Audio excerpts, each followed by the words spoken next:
Hi, I'm Simon. Thanks for joining us here in the Office of Reference Point Therapy. Some of you have written in to ask, why is reference point therapy so completely different to other healing techniques that are out there?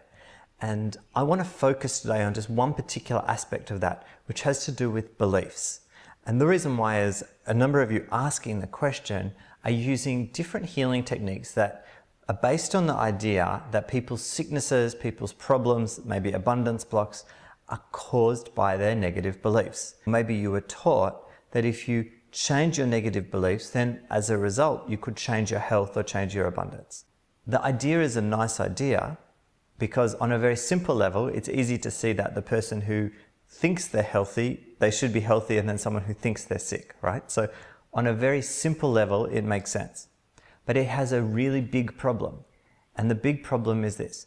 To clear something properly, to actually have a permanent healing, you have to get to the cause. So you see, if someone has a negative belief, let's say their negative belief is, I'm not worthy, or I'm depressed, or I'm alone. Someone has some deep negative belief. Something happened to them that caused that negative belief. Not just that negative belief, but probably thousands and thousands of negative beliefs. What is that something that caused it? Well, for example, maybe some trauma happened to them when they were a child. That's a very simple example, but maybe some trauma happened, and as a result of that trauma, they took on all these different negative beliefs. Now, the question is, what happens when you do belief work on someone? Most of the time, you're not finding that original trauma. Belief work doesn't give you the tools to change the cause. It just changes the symptom. So what happens is this. For a short time, the person feels better. Maybe their sickness even goes away. Maybe it lasts a day, maybe it lasts a week, maybe it even lasts a year. But eventually it catches up with them. Whatever was the cause, which is the trauma, starts to come back in different ways. So what happens is that the beliefs will grow back again from the trauma, and eventually the person ends back where they started. And sometimes, of course, they become much sicker. How do I know this? Well, I used to teach belief work for many years, and I had some really, really good cases, some really good results. But eventually I started finding out that my clients got sick again, and my students got sick again. They got better, worse. So if you've been using belief work yourself, really what I think you should do is contact your friends or clients that you worked on 1 year ago or 2 years ago and find out how long did the results last. And you will see that most of the time, the symptoms will come back.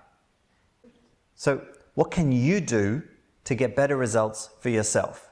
The answer is simple. Always get to the original cause. Always get to the thing that caused the beliefs. And it's not usually as simple as your childhood. Often it goes back many, many generations. Because what we actually inherit from our ancestors, we don't really inherit negative beliefs. That's just an idea. What we really inherit from our ancestors is a pattern that in us creates our beliefs. So what we need to do is get back through the generations to honor our ancestors and to find what happened that created that pattern. And that's what we do in basic level 1 reference point therapy. We teach you how to find the origin of a pattern and to clear it in such a way that it's gone permanently. That is why reference point therapy is different to other healing techniques. What we do is simpler and it's permanent. You don't need to muscle test, you don't need to change hundreds of beliefs, you don't need to change feelings. You just find the one thing that started the pattern, you change that, and the person heals instantly and permanently.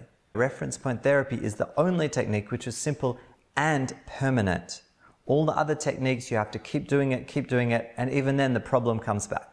With reference point therapy, we can work with someone for 5 to 10 minutes and we get a permanent healing. It never comes back because reference point therapy gets to the beginning, to the origin of our problems. That's why I encourage you to join us for our reference point therapy course.